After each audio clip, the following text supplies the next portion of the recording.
Good afternoon and welcome to the garden on today, March 13th. We're still in the month of March where we're giving due recognition to women, women in history, women who have contributed, and all women would have contributed in large degree to societal development. And often women are not given the just regard and honor.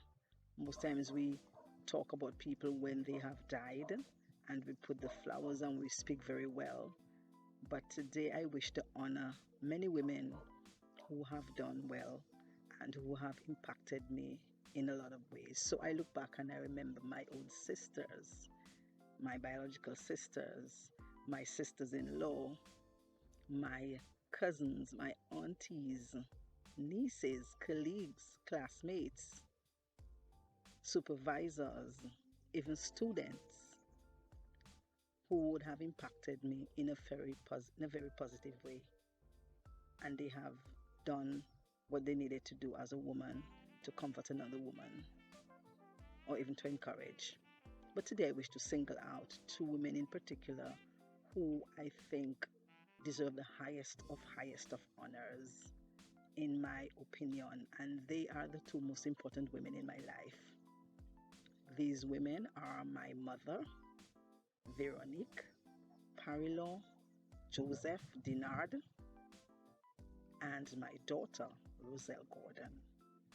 So, Mommy Veronique, who in the next month and 16 days will turn 94, you have been a strong source of support and encouragement to me.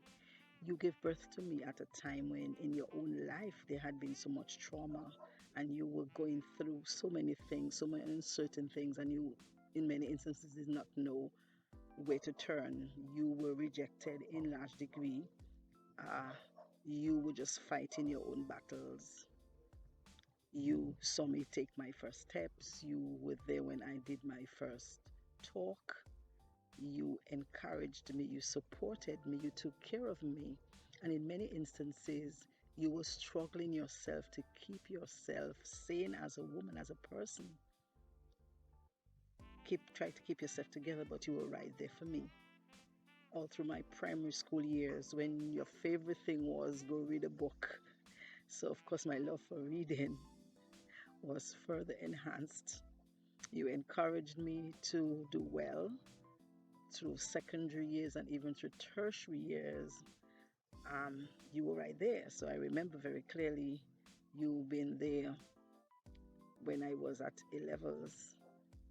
You worked very hard in other people's homes to ensure that I had what I needed to have. You were right there for me as a young adult when I had my own children, as a strong source of support. As a matter of fact, when I had my first child, and you were 61, but you were not the typical 61-year-old. You were a young, vibrant, strong woman who could be there. You didn't look 61 at all when I had my first child, and you were right there, and you have been with me throughout. You have always supported me. You have prayed for me. I remember you still to be a praying woman. You have made me laugh. You have given jokes, and you have made me cry as well because your mouth is something else. You have been annoying at times, of course. You have made me happy to know that I could count on you. And I know that you love me, although you have never been that type of affectionate person that would come and hug a hug.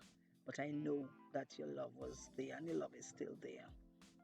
So, Mom, to my mom, I am saying thank you. And I give you the highest honor and regard because you still of today show that you care. You don't have anything to give me materially, but your words stayed with me and it stays with me. And so I honor you to the highest degree and the highest regard as a strong woman who many times did not even realize how strong you were. But your strength is there. You have gone through so much in life. You have gone through so much. And you are still standing strong today. Almost 94. well able to read, has a beautiful handwriting, can speak about a number of subjects, still has that sharp mouth. Mommy, I love you and I thank you for being there.